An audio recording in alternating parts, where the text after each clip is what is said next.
Hello and welcome to All My Art and Soul. I'm Michelle Holden, and this week's page is Abstract Art Journaling Series number 11, Exploring Value and Shape. And like I like to do, we're starting off and I'm showing you my different collage papers, some from Stencil Girl, some on copy paper, that's your grid paper, and that's my new little hair dryer so I can have it there all the time. And I'm showing you that I remembered to tape the edges. I gessoed the surface again this time, and I've also cleaned my brayer up. And these are the colors I'm using for this page: Titan Buff, Yellow Oxide, Cadmium Yellow Deep, and a turquoise blue.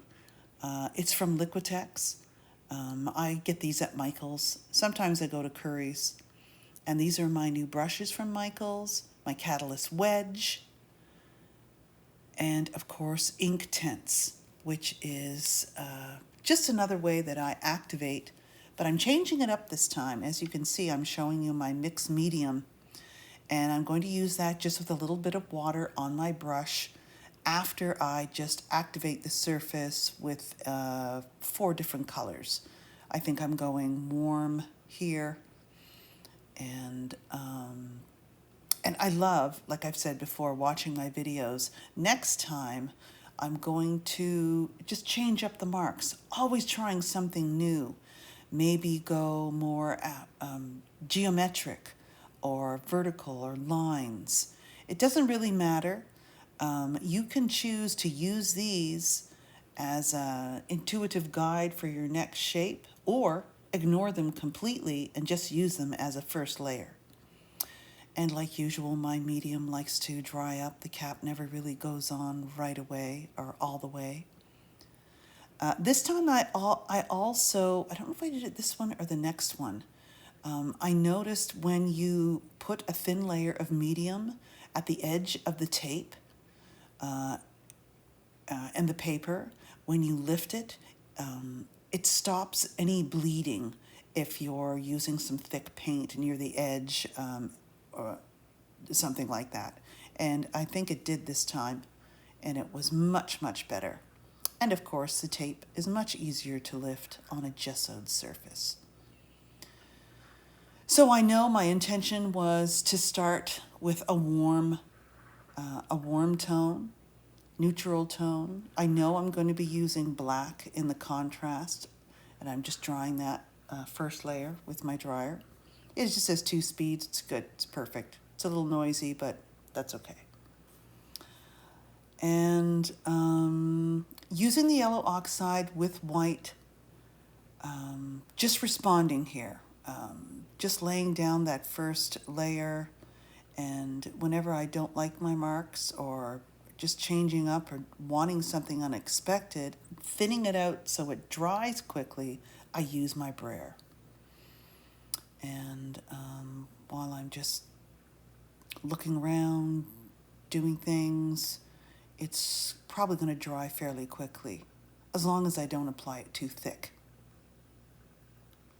So this video, or this page, my intention was to focus on value. And it also got into value and some shape, because as I adjust the values, like I am, the shapes here, I'm just trying to change it up, not doing the same thing. Try to explore as many different shapes as I can. And then, of course, overlapping the layers as I go, pushing back the layers as I go, especially the ones that, may or may not be working. You'll recognize this collage piece. It's on thin tissue paper. So I find if I just use this glue, when I spread it with a brush, it tends to tear it. And some of you ask, why do I put the glue on the top? Well, it allows my finger to move around the surface on the top smoothly, and I can get all the air bubbles out. just really quickly, and it dries so nice and fast. That's why I like it. Now, I could have put this on any part of the page, and that's another thing that you might want to play around with. Why am I always putting this collage piece here? Maybe on the top, maybe on the bottom. And you will respond differently to it. Now, in this particular page, stick around to the end, because through the end, I'd say the middle again, the middle stage always gives us the toughest time or the trickiest time, and sometimes things can happen so quickly and smoothly. But for this particular page, the area that I'm working on now went through several layers until it finally was working. It just made that, aha, it's finally working. And of course, I'll be talking about that as we move through this video. And learning and trying to explain, okay, what wasn't working and what's working now. And of course, the mentor artists that I mentioned before are very helpful, but they're only helpful as much as you're going to show up for your art and practice. And I've really been trying to push myself. I'm going to be doing, for instance, I'm going to be doing a next series of videos, not so much on this type of journal. I've got several other types of journals, handmade ones from a sheet of watercolor paper, different themes. I'm just doing this now because I've gone from your typical journal page to more abstraction. So I love this piece, and this is a stencil girl stencil, and the dots are just organic, and they're more oval, which I really like. And I wanted that, I guess the curvature of this, maybe I'm sort of emulating it with how the dots meet the yellow and it rises up. These stripes are also on the tissue paper. And I finally got my Japanese rice paper and the deli paper ordered in from Amazon, and that's going to be in my next videos. I can't wait to play and to make some marks on them first and then see what I can do. So as I'm exploring the side here, the top left-hand side where the dots are, I'm really liking how the black and white, yellow and ochre with the red lines, how the layers are building. And if I were to change this, if I could, I may even add a little more white to push that layer back a bit more so you can see it. And of course, that's the small conversation. The big conversation is the contrast between the black and white dotted area to the yellow, which is now going down on a slant and a curve.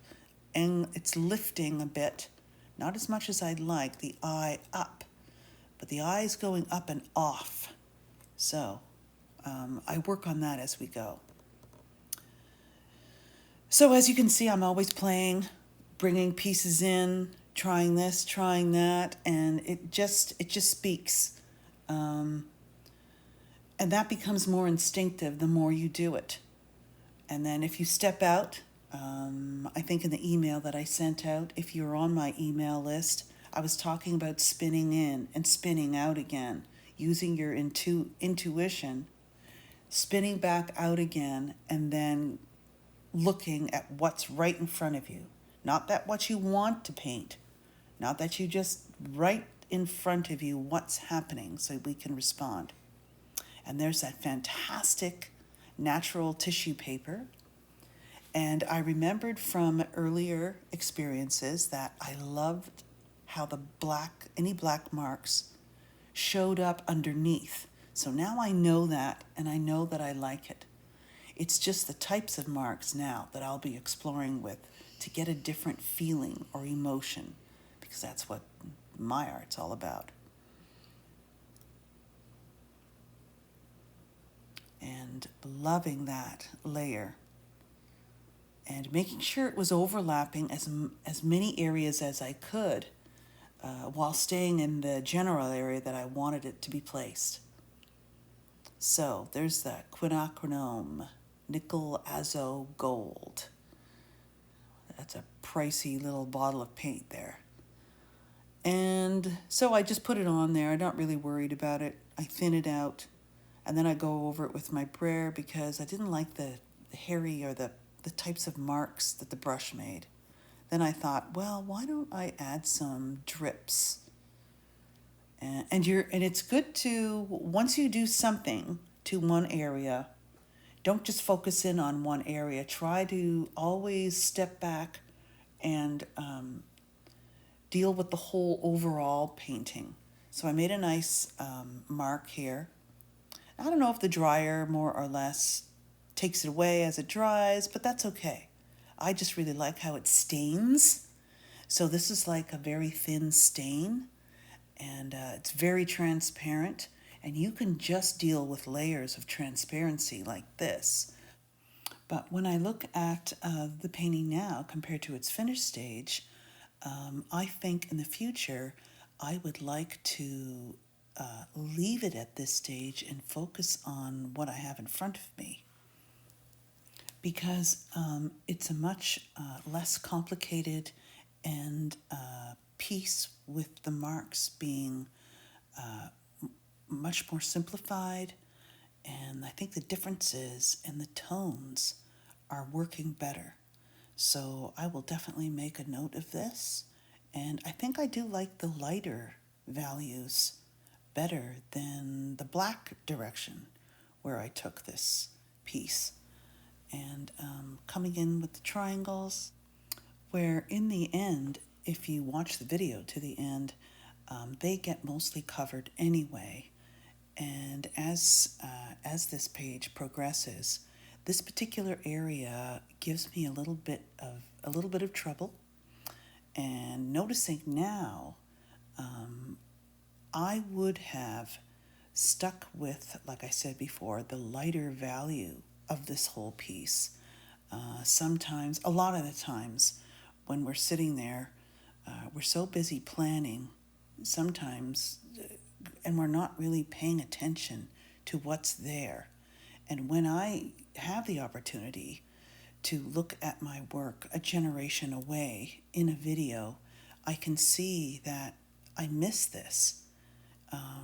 Even those stripes, how they're that crop circle, just leaving that there was interesting enough, but fading it away and avoiding too much contrast. And then for some reason, I had that in my mind.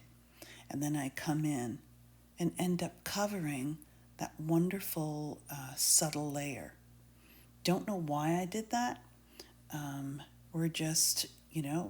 It's just practicing. Remember, this is a journal, and this is what we're doing. And I will definitely take note of that in the future. So, and this is the way we learn what we really love. Why did I end up covering that layer? I don't know, but I will remember that in the future. So I continue with putting more layers on top of layers. Some are working, some are not. And this collage piece emulates the painted layer at the beginning. So it's sort of like a mirroring effect going on. And I sort of salvaged this area of black. And I probably just continued to work and was thinking about something else, who knows, and forgot about that beautiful layering effect. So maybe between layers, it's good to take some time. Maybe take a picture, record it as an image, and look at it a generation away. And maybe that'll help us or help you, me especially, notice what's there, so you don't lose any of it. But, that's just what happens.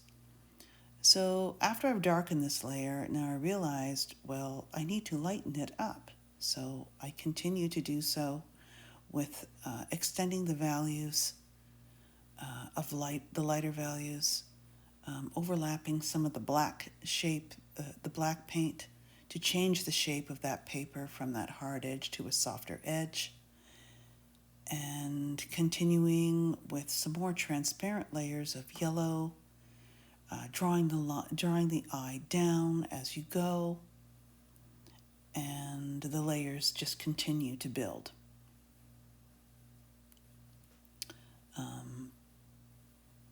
It improves as I notice as the dotted triangles lessen their ratio. It's just a hint of them, so that could be a solution as well. I'm really liking what I'm seeing now with that crop circle and then the layers of triangles underneath. But then I end up doing something else, it changes it, so then you respond in a different way, and just so on, and it goes until you learn and discern what you like. I'm really liking the black paint on this on this tracing paper. Some of it likes to flake off, though, because I think it's a waxy surface, and with the acrylic paint, of course, there's confliction there.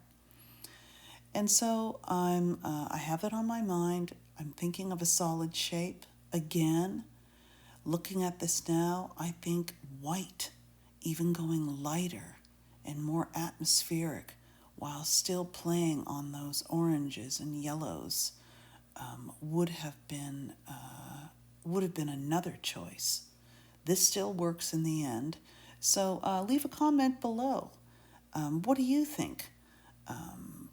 Would you like to see how it would have gone staying with the very lighter values, adding that higher contrast? And then I realized with that crop shape in the upper right hand corner, it really takes away the attention of those dots and that really nice oval shape that I was seeing. So another note. And then I'm just sort of playing with different subtle values here, putting in some light tones, putting in, changing some shapes of this area, trying to get out of the same old shapes that I do. And then, of course, that arc there caught my eye. Looking at it now, I think it would have been better if I left that going behind the black shape and then doing something else, but only in hindsight. So as this layer here is a little thick, I still do some lifting, so it's always handy to keep those blank pieces or scrap pieces of paper by your side so you can lift off right away. And it really leaves a wonderful texture when you do that. And I think I am just playing with some other squares, still leaving them, I believe, either too small, or just putting in a nice solid, another yellow or very pale light value in that corner. And of course, it's time for some text. I've been eyeing this piece for a little bit, and it seemed to go with this page. And I'll move it around the page just to find the perfect spot, and that's it right there. And so as I continue to respond to this page, I'm looking for subtle. I'm looking for some subtle tones. And then my eye catches, for some reason, I'm really into the black for this page, this arced shape. And then I decide to really darken that. So now the dots in that upper right-hand corner really pop out. And as I progress with this abstract journaling page, I do add more of the turquoise that you see on my palette, but in just a very small amounts. In one area at the beginning, and then I just move it around. Oh, here I come with that turquoise. So I'm just thinking right here, just thinking of a different shape next to that triangular shape. So it's a little strong, and now it's a little too thick, so I will lift off with a piece of paper. And it just leaves a nice natural sort of a stain. And this is where I decide to, well, why don't I accentuate that curve? But in the end, it doesn't work.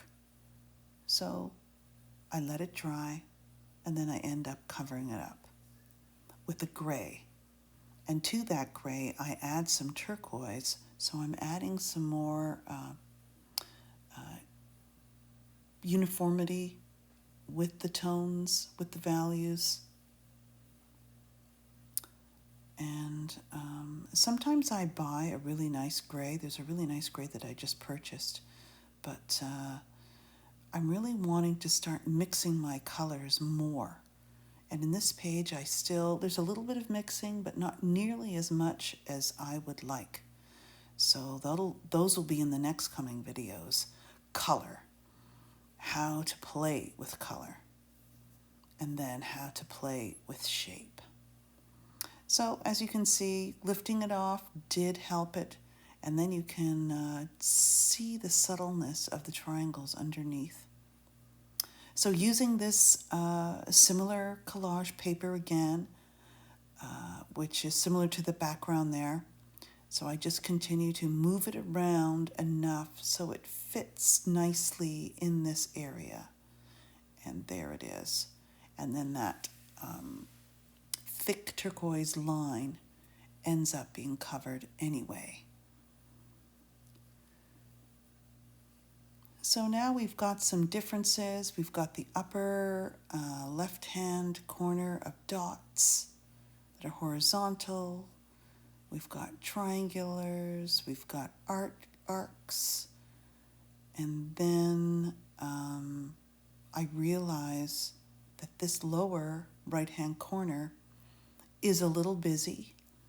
So I'm just trying to push back those layers with some more of the similar background. And then I decide to dry that layer, add some more black. And I notice that the eye really stays there, so it's too strong. It's overpowering everything. So I decided to minimize that one and add some more breathing space, which is the black. Now, after this layer dries, I realize that if I push that back with the blue or the turquoise, I'm going to lessen the contrast of that sort of where that light tone meets the black, and it definitely does help. And now we see the blue more uniformly around the whole piece, and now that blue is showing up. It's popping out much better. So the piece is finally coming together, even though we took a few side trails there.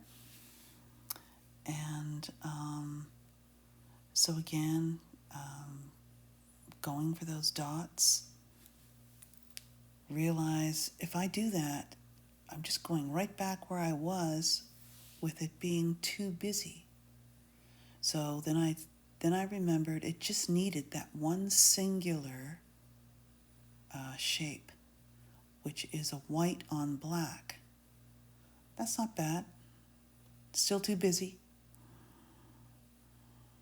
Just really trying to get those in here, aren't I? It's not bad, but I think what I choose is better. And I just want a nice circle stamp shape, which is that aluminum pipe. That comes in after this. So more dots. That's right, I forgot about this step. And I'm just turning it around. These are my favorite ones. I end up covering as you can see, I just trimmed the edge, and I'm turning it around, tearing a piece off. This is all about learning to let go somehow and work through a piece, because even through it was a larger shape. And yes, I'm still a little busy. Secondly, but after learning more about value, it was working. It seems to work, and I like it. That's what I'm doing. Maybe a solid color would have worked. So in the future, in retrospect, and maybe even adding a little blue light value of that very thin neutral turquoise of a solid to color. Part of it. Even pushing those dots, I think I end up doing that anyway. Over them a bit really pushes it back a little which bit. I've done in my other pieces. So then again, playing with the gesso, black on white. Work.